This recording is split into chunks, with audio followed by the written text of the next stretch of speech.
It has a life of its own, filled with movement and power. It surrounds us all, and from the very start, it has had the same decisive importance for all life on Earth. We use it daily all over the world, but in Scotland, water has a very special significance.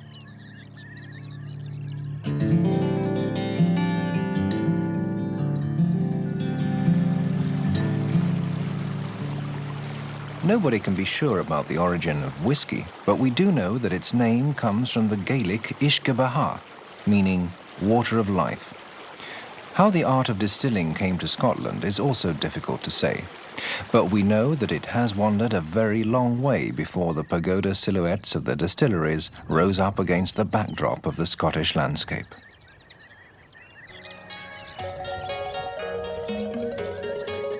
It is said that people were distilling spirits as early as 1116 BC in China, and someone has said that spirits are something men cannot live without. The art of distilling spread westwards, and we know that by 200 BC the Egyptians were distilling spirits from barley, which is still the most important grain used in the manufacture of malt whiskey.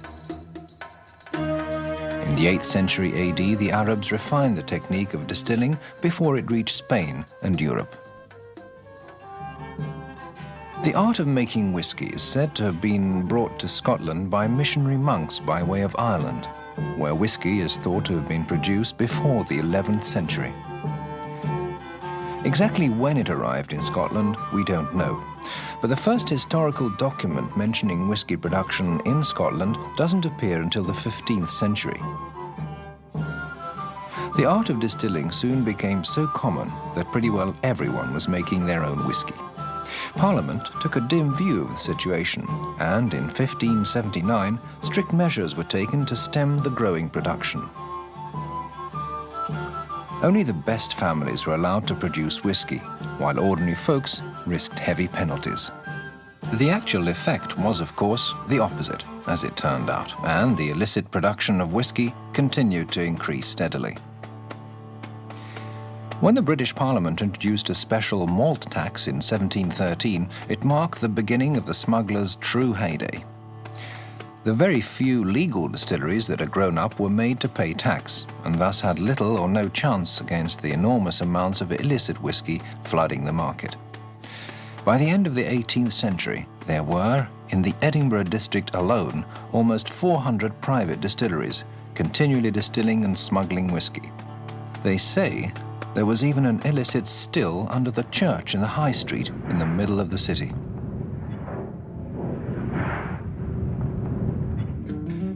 1823 was the year in which 14,000 illicit stills were impounded. George Smith, an illegal distiller from Speyside in the Highlands, was among the first to be granted a license to distill whiskey. He founded the Glenlivet Distillery, now famous all over the world. In the late 19th century, whiskey began to spread even faster, partly due to an increase in popularity, but also because of the unstoppable phylloxera insect which was scourging the European vineyards and causing a major shortage of wine, and above all, of brandy, which was then whiskey's biggest competitor in Europe and England. When Parliament, after much discussion, relaxed the strict rules governing what could be classed as Scotch whiskey in 1909, sales grew even more. It now became legal to mix different types of whiskey and make what is known as blended whiskey, with a more even and somewhat milder taste. Despite all the duties and restrictions down the years and rationing during both world wars, nothing has been able to stop whiskey becoming what it now is, the biggest selling short drink in the world.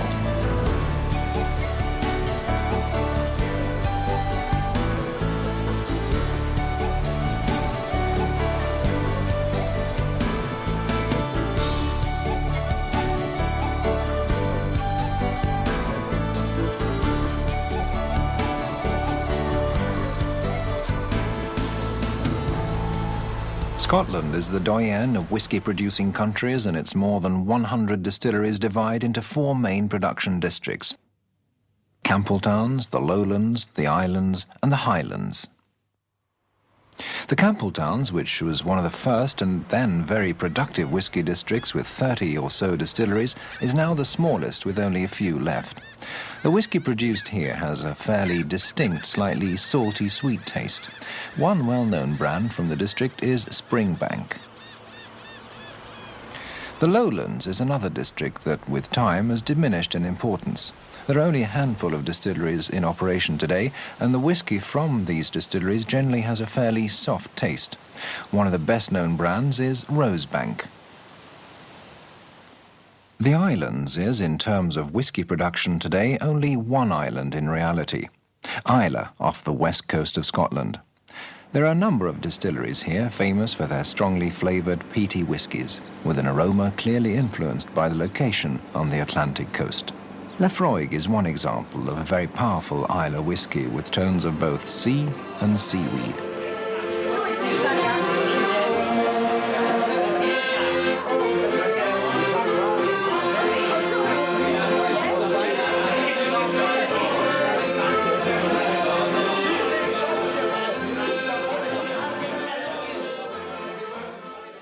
Last and best known of the Scottish whisky districts is the Highlands.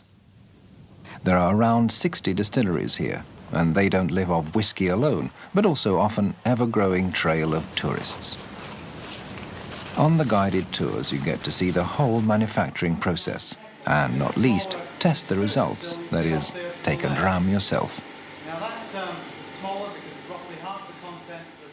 In the Speyside area surrounding the River Spey, well known to whisky connoisseurs, the distilleries have created what they call the Malt Whisky Trail, which attracts hundreds of thousands of tourists annually.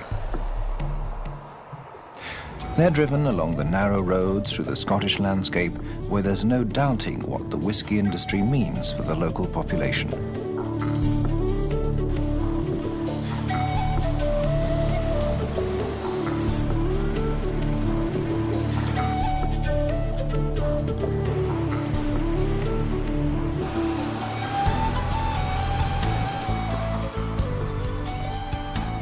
There are 8 malt whisky distilleries along the Malt Whisky Trail, all beautifully set close to their watercourses.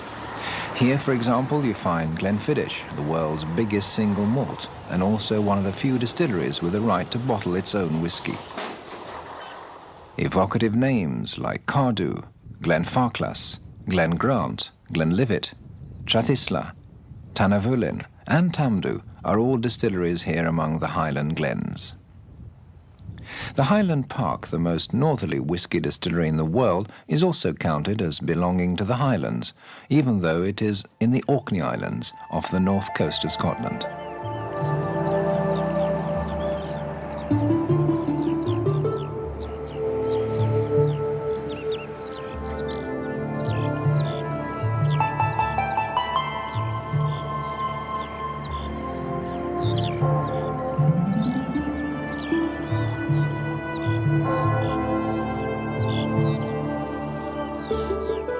The first evidence of human settlement dates back to around 4000 BC, and the ancient Norse names around the islands are a reminder that the Vikings settled here over 1,000 years ago.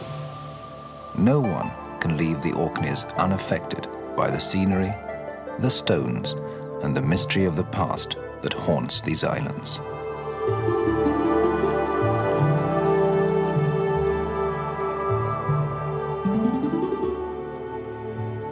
The Orkney Islanders have long known the art of distilling whisky, and the Highland Park Distillery was founded as early as the end of the 18th century, and is today one of the few distilleries where you can follow the entire classic whisky process from start to finish. Pure, fresh spring water, barley, and yeast are the basic ingredients of a malt whisky. When the barley has been delivered to the distillery, the manufacturing process that leads to malt whisky can begin. The first stage is the malting. The barley is steeped in water for 3 days and then spread out on malting floors to germinate and produce the enzymes which will later convert the starch into sugar. To maintain the right temperature, And so that the germs don't get caught in each other as they grow, the barley is turned 2 to 3 times a day. It takes 6 to 7 days for the germs to grow just the right length to give the best results.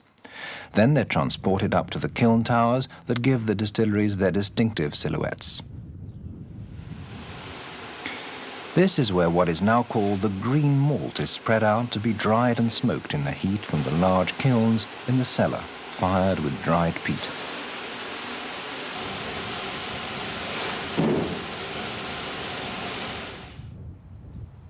For centuries, peat has been used to fire the kilns in the Scottish distilleries. It's been maturing for thousands of years and is dug out in pieces the right size for fuel. This is the way peat was dug traditionally. Nowadays, it's done almost entirely by machine.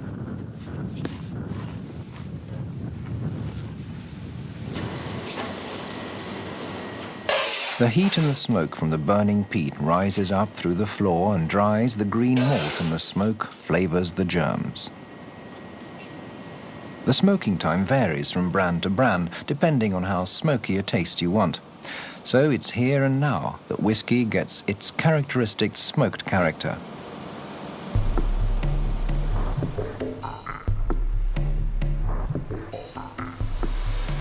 The dried malt is ground into a coarse flour or grist and mixed with hot water. And it's during this mashing that the starches are converted into a yellowish sugary solution known as wort, which is led off and mixed with yeast in huge vats called washbacks. Almost 300 kilos of yeast is mixed into 30,000 litres of wort. The nutrients in the sugar set off the fermentation, which forms alcohol and produces a type of beer with an alcohol content of 7 to 8%. The distillation itself is done in huge copper pot stills. Each distillery has its own shape of pot, and if one of them has to be replaced, the new one has to be identical so as not to adversely affect the result. This is the true heart of the distillery, and it's the job of the stillman to monitor the whole process very carefully. The wash is distilled in 2 stages.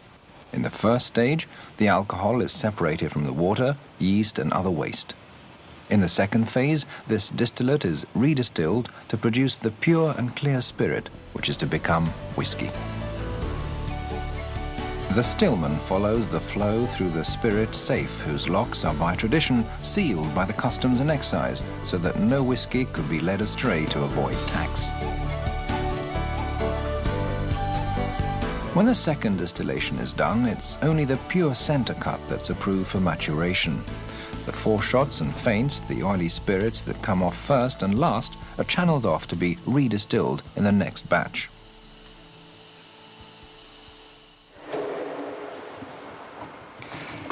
The newly distilled spirit, which is now completely colourless, is then diluted to a maturing strength of 63% and filled into oak casks to be matured for at least 3 years.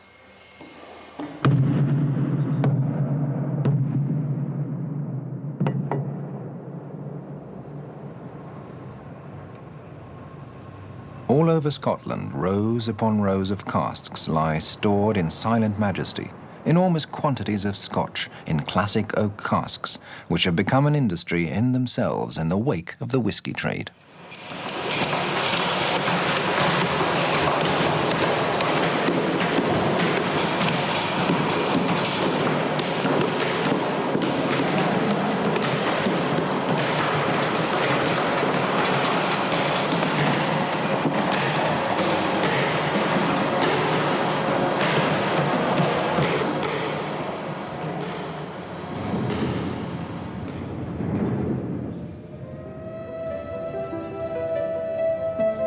The whiskey has now entered the decisive maturation process. It's stored in huge unheated warehouses, which means that the Scottish climate and geographical site of the distilleries has a major effect on the character of the matured whiskey. The oak itself affects the taste and softness of the whiskey to some degree, but above all, it gives it its colour. And for whisky to take exactly the right colour, it should preferably be stored in casks previously used for sherry. At Macallan, one of the most prestigious of the single malts, and known specifically for the way it's stored in Spanish sherry casks, we meet David Robertson. You can see a number of fresh sherry casks that have just come back from Spain, made in 1997 for the Macallan. So now what we have to do is nose the cask and make sure it's fine for us to fill our new spirit into the cask. So this is one of our casks that we're going to open. Built in 1997, sat in Spain for 4 years, full of dry Oloroso sherry. Now we're going to smell the cask.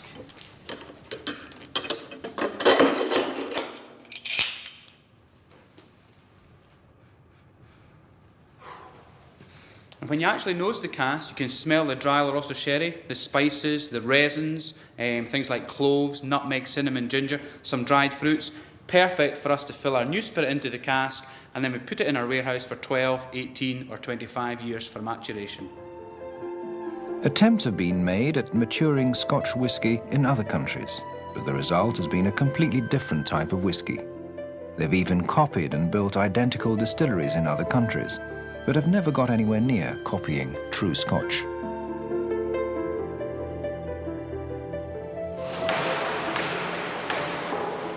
For a whisky to be called Scotch, it must by law have been distilled and matured in Scotland for at least 3 years.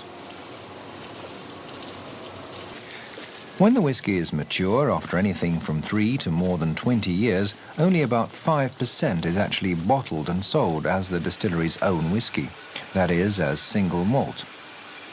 The other 95% goes to the blending industry, where it's blended with as many as 50 other whiskies to make such famous brands as Johnny Walker, the famous Grouse, Ballantine's, Bell's, J&B, and Grant's. The lid has always been kept pretty tight on the different techniques applied within the whisky industry, and distillation processes vary from distillery to distillery. But there's one thing all whisky producers have in common, whether they're producing single malts or blends. Almost all whiskies, even single malts, have to be blended before they're bottled. That puts a great deal of responsibility on the shoulders of a few key persons. So the difference between a master blender and a master distiller or a whisky maker, essentially a master blender is in charge of creating blended Scotch whisky. And about 95% of all the Scotch sold in the world is a blended whisky, where you're combining grain whiskies with different single malt whiskies to create a blended whisky. That's what the master blender does. A whisky maker or a master distiller is in charge of a single malt brand. So at Macallan, for example, I'm the master distiller, and I work with a team. The other person that helps me is Bob Dolgarno, our whisky maker, and we're in charge of selecting all the casks from the warehouse and deciding which casks will combine together well to give us a consistent 12-year-old or 18-year-old or 25-year-old. So master blender makes blends, master distiller or whisky maker makes single malt brands. At the famous Grouse, home of the blended whisky that the Scots themselves drink most of, we meet now retired master blender Alan Reid. There are no recipes, so everything depends entirely on the skill of the small group of blenders to match different tastes and to keep the character of the blend exactly the same from year to year. Only a tiny percentage of the population has that super sensitive sense of smell and taste that the task of blending calls for. To ensure continuity, a constant search is in progress to find tomorrow's blenders. There is a 10-year difference between the master blender and his prospective heir, with another apprentice 10 years younger being trained for the longer term. The people who know it and who are doing the evaluation of the blend, we as a group would never travel together just in case of an accident, so that there is always someone left behind to carry on the tradition of blending famous grouse. When the blender has decided what quantities of the various whiskies will make up the final blended Scotch, the blending itself is done in huge blending vats. It is then filled into casks again for the tastes to marry for a few months before it's finally bottled.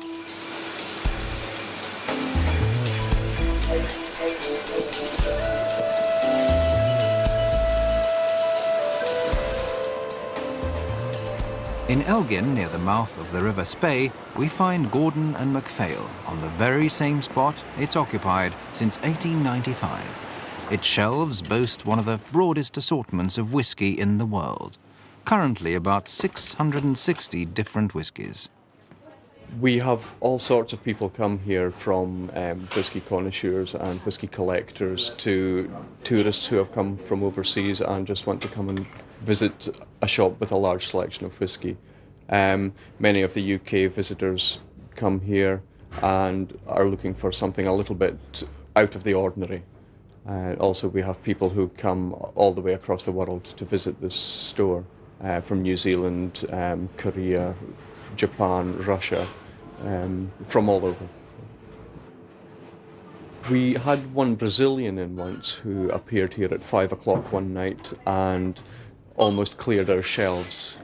He bought nearly one bottle of everything we sell, and I think he spent around £7,000 or £8,000 in one go. He was a nice customer to have. Yeah. And for anyone wishing to do some really serious whisky tasting, we recommend the Krugalachi Hotel. You're unlikely to find many hotel bars anywhere that can offer as wide a choice of whiskies as the bar of this much talked about establishment by the River Spey. Thanks, no problem. How the whisky is to be drunk is a point for debate, but at the Krugalachi, they know exactly how it should be served. Water does actually bring out more flavour, more aroma, so that's the proper way to drink it. So just the smallest amount of water, not too much. Just about that, nothing more than that. Give it a few minutes, give it a swirl, and then have a smell, and that one smells very nicely.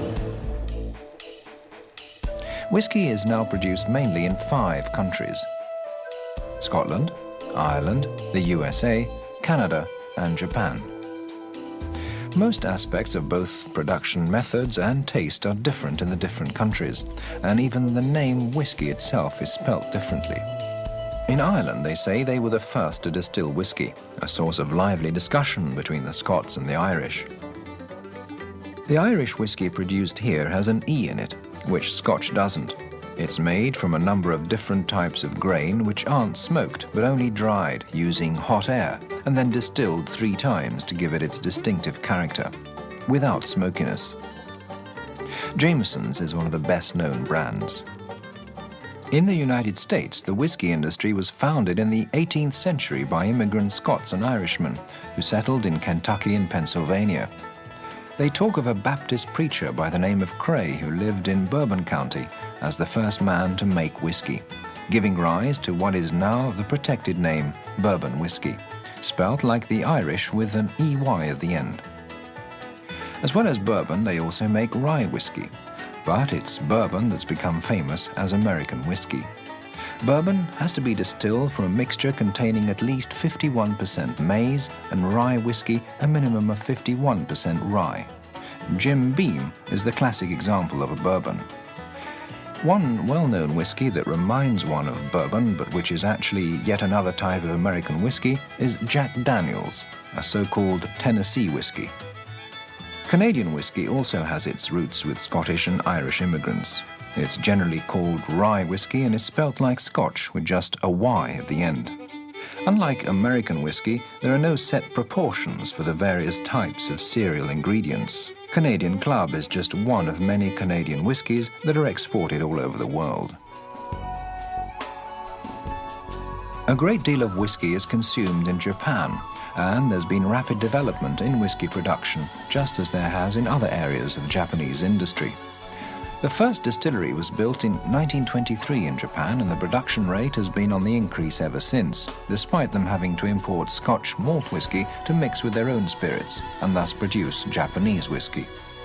The spelling here follows the Scot and Canadians, with just a Y at the end. Suntory is one of the best-known brands today, made in what is now the biggest distillery in the world.